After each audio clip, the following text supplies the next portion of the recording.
Pinky and the Brain, Issue 10. At Acme Labs, someone begs to be let out because he can't stand anymore. Pinky interprets him literally and asks amusingly, "If you can't stand, why don't you sit down?"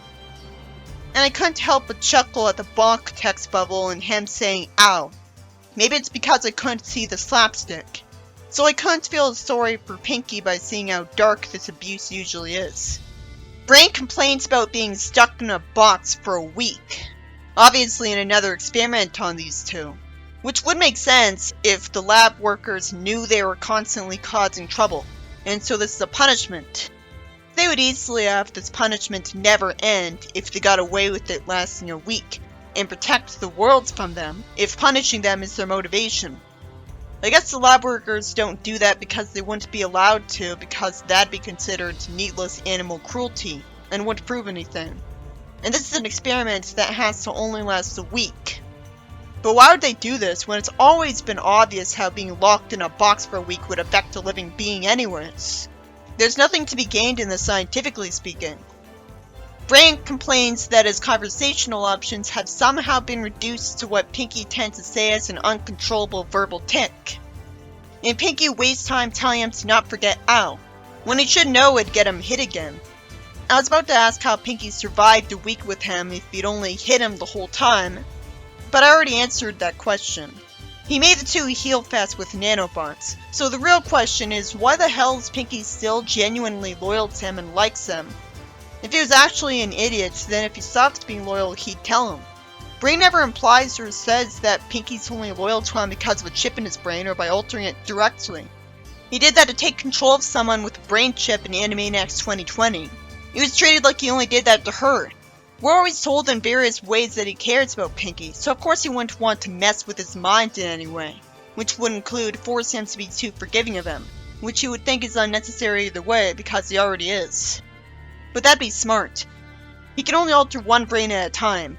That'd explain why he hasn't done that to most people. Even with the robot army, he doesn't have the time, so he'd get stopped long before he did that to everyone. He's somehow confident that Pinky will always be loyal to him, and so he doesn't think he needs to ensure his loyalty.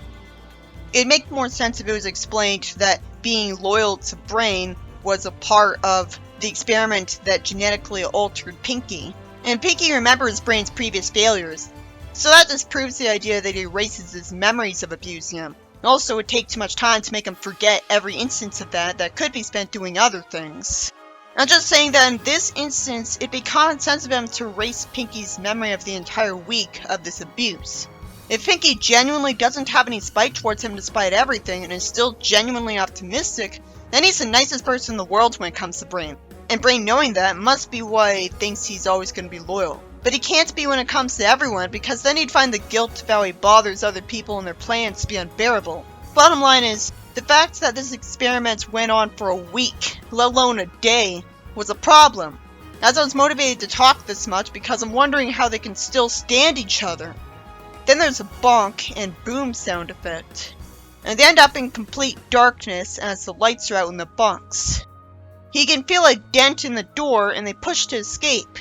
And they see a bunch of destruction behind them. And Brain says that someone dropped the big one.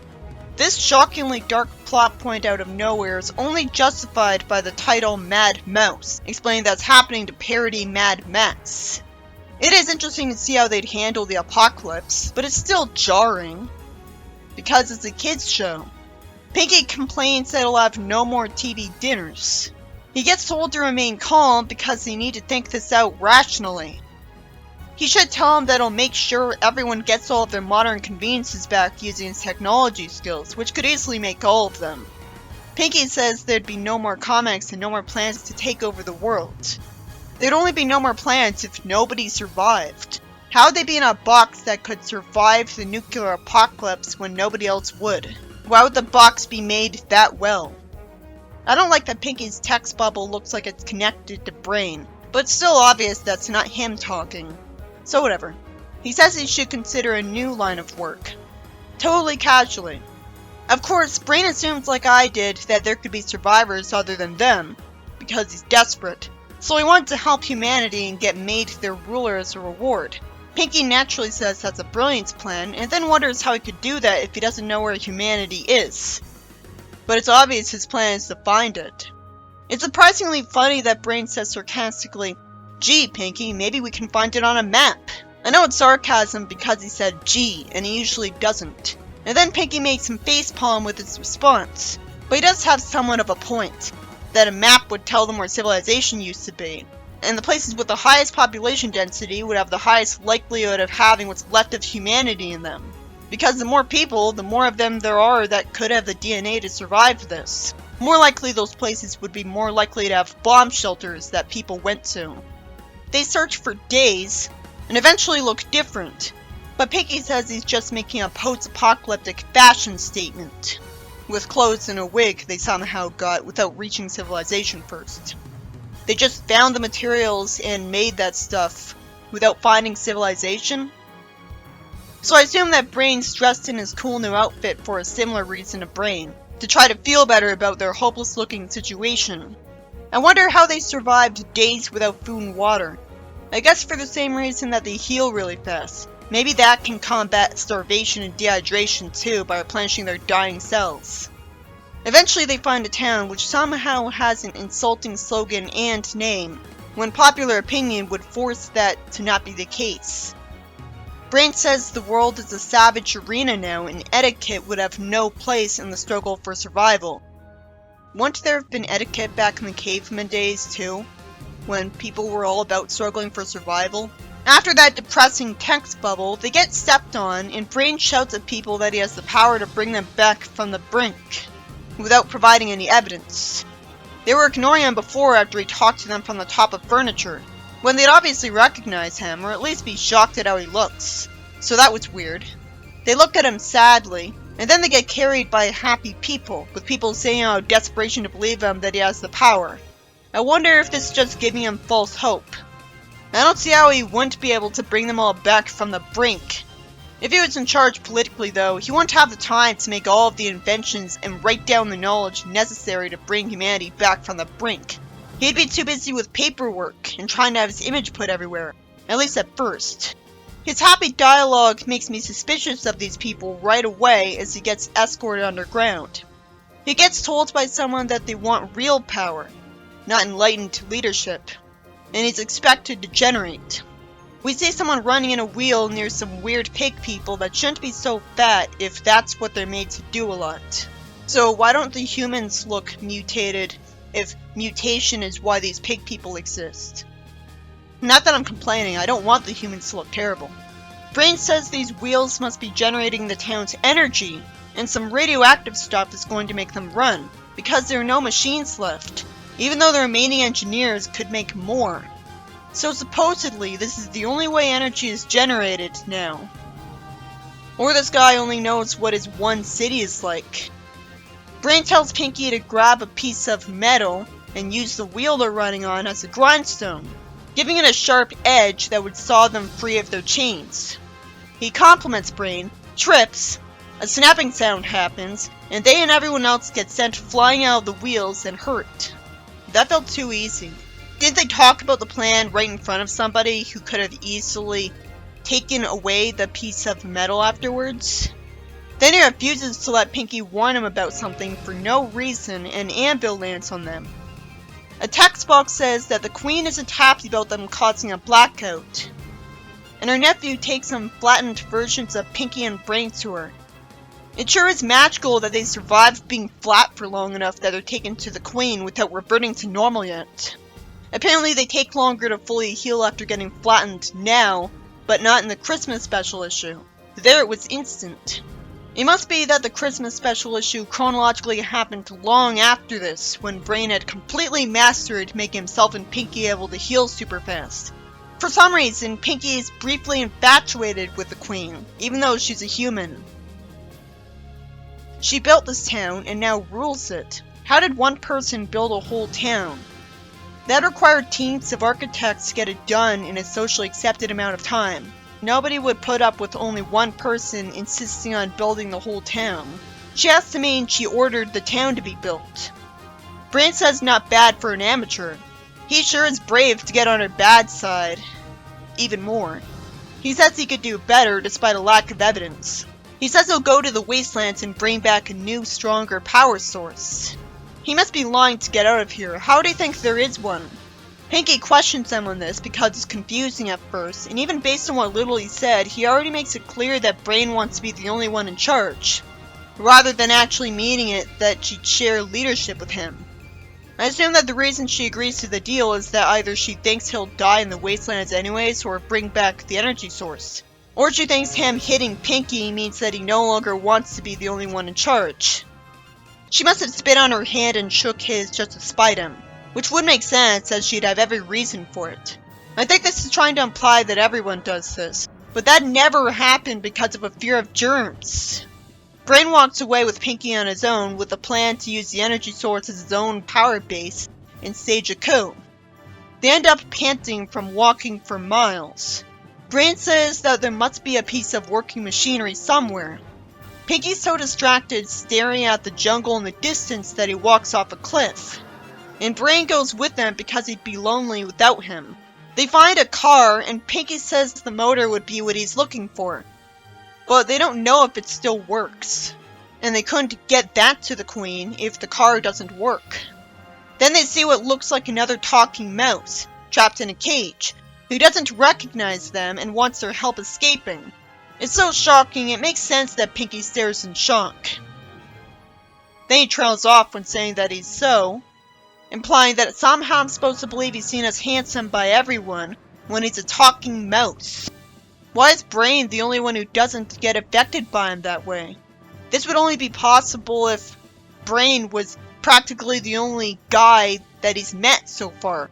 Melmouse was bred for beauty, and Pinky compliments his looks. What's the point of making him bred for beauty though? I guess Brain's asexual because he doesn't care about his looks, and he said everyone else does, so looks alone don't affect him. Melmouse says he's grateful for their help, free from the cage, and wants to escape in time. Then some humans run after him, wanting him to stay with them because he's too cute. I can't stand how he looks. Why would they want a handsome mouse, and an actually adorable mouse? They're able to swing from jungle vines conveniently hanging down from trees rather than on the ground itself. Melmouse hits the car window, and he tells Pinky to pull the lever for the ignition. And Brain has ropes around the steering wheel attached to a smaller wheel close to him, because that was Melmouse's clever way to control it. So Brain goes over to the Queen and calls the car a powerful new energy source, as it's functional, even though it'd run out of power pretty quick anyways. There's only so much gasoline in there, unless it's an electric car, but what are you gonna plug it into? The Queen likes Melmouse's looks as he says it's his car, and argues with Brain refusing to give it up, even though he should know that it's gonna permanently run out of power eventually pretty quickly. She says there's only one way to solve a dispute in this town, and go figure it's the Thunder Dump. Why is this depressing movie so popular? It's been parodied so much. I've already had to go through Rick and Morty referencing this plot, and then the Futurama comic did it. So because of that, I'm really bored at seeing the Thunderdome again. Why is it even called the Thunder Dump when it's clearly a dome? Pinky's below the crowds and wants to be up there cheering for Brain, not monitoring a battery recharger. Why would he alone be in charge of that? Brain says something smart and its weapon gets cut in half. He uses a magnet to attract the knife. Then he gets threatened with tons of metal objects because the magnet's sending them to him. Then he could always throw the magnet away. Well, that was entertaining. Pinky wonders if he could speed up the recharge by turning the knob to overload. And then I wonder how he got a cheerleading outfit his size in such a small amount of time. Although it is charming to see. Why is Brain still holding the magnet while running away? Pinky isn't scared for his well-being at all. He must have total faith in him. Which can make sense because Brain's a genius. Finally, Brain thinks to throw the magnet, and at Melmouse. It's a miracle that none of the sharp objects hit any part of him but his clothes, and harmlessly pin him to the wall. It's not like Brain to be violent, partially because he said in the show that Part of the reason people like Genghis Khan and Attila the Hun failed is that they're too barbaric and violent. So its plans are all non-violent. So it's out of character for him to do something that is far more likely to be violent than not. Brain tells him to surrender or else he'll be forced to button him. Why does he say it like that? Brain implies that he's opposed to killing, because he would have done it. And he would have done it plenty of times before this. Or he thinks he'd get in trouble with people if he buttoned them instantly. So he's gotta be just bluffing. The Queen declares Melmouse the victor because of his looks, which he of course wouldn't have gotten the chance to do if Brain defeated him instantly. It was foreshadowed because she always liked his looks. But I don't like this being how it's taking advantage of that. And I don't like Melmouse's name either. I want to say Melmouse. Every light in town goes out thanks to Pinky. How to take only 20 seconds to get Brain and Pinky to the wheels? They're told to keep running until every light in town goes back on. Will I feel bad for them? It'd be unfair if Pinky wasn't punished for this. And this only happened because Brain made that plan in the first place, so he deserves a punishment too. And this seems to be the only way to get every light in town back on. So while it's harsh, it's justified. Too bad nobody will punish the Queen, because by letting Brain do his plan, she's responsible for the blackout too. Melmouse thanks them for everything, probably because his life is better being isolated with one Queen who will fawn over him. The mere existence of these wheels proves that there still are engineers. So you'd think there'd be engineers that would make better sources of energy than just this. It's polite of Brain to say our pleasure when he doesn't mean it. And it's smart of him to be quiet about insulting him because he's in a position of power over him. Pinky's nice enough to say that he thinks Brain is cute too. For some reason. That explains his loyalty. If he thinks he's cute, he'd think any guy is. But he did say if it makes you feel any better, so he could be lying. Maybe he just likes the way he looks because he's his only friend. Brain's in such a bad mood that he tells him to shut up for saying something he should know he wouldn't appreciate. He's only written to say he may have to hurt him as a reference to what he literally said in the show. Here, he says it's out of force of habit because he said it before. But right now he can't reach him, so he means he'd hurt him later. As usual, it's amazing how Pinky stays optimistic. This story by Bobby and David Weiss is about how Brain and Pinky would react to the Mad Max nuclear apocalypse of all things. So that was uncreative, making the plot a bit pointless. And I'd be especially bored if I knew the plot to this depressing movie and how much this wasn't a new experience. I still know about plots that rip off Mad Max though, and based on those, it has the same plot. They get taken to be made to run on hamster wheels to give energy to a city that was already able to engineer those wheels in the first place, so you'd think they'd have other forms of energy made. And Pinky trips on the wheel trying to sharpen a metal stick that could have easily not been left next to him. And that trip causes a lot of destruction and flings people off the wheel somehow, rather than just having Pinky get rolled along the inside of the wheel. It causes a blackout, so they get taken to the Queen of the City they're extremely lucky to find so quickly, assuming there's barely any surviving cities. Not to mention they're lucky that the box they're trapped in for a week even can survive the apocalypse. Brain lies that it'll bring her an energy source as a way to get let go. And she agrees, even though she wanted to punish him, and had no reason to think he'd find one when he's still able to generate energy, and doesn't know for an absolute fact that he would die if he went looking for a power source. So it's not like she's trying to send him to his death. If she wanted that, she would just... Why would she want to send him to his death when he could still generate energy for her? She'd just make him run on a wheel again. Not send him on what she'd think would be an impossible mission where he'd die trying to succeed, when he'd be more useful for a city by powering it. They miraculously head in the right direction and find a mouse that was genetically engineered when they're in the box to overwhelm people with his looks for no reason, to the point where he's being held prisoner. They take his car because it apparently still works, when he said he crashed it earlier. The story acts as if he's not a genius, but he clearly is if he was able to get a car and make it drivable. And when Brain and him argue because Melmouse doesn't want to give up his car to the Queen, even though the car would only work for him very temporarily. And he'd know she would decide to take its motor from him regardless of what he says, and not bother. The Queen wastes time having them fight in the Thunderdome, where Brain entertains me with a fight where the magnet attracts the weapons to him. It seems like that was the only part of the story I really liked.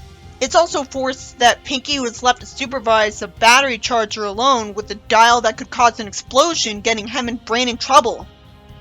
What if the overload option even exists if the only thing it could do is this?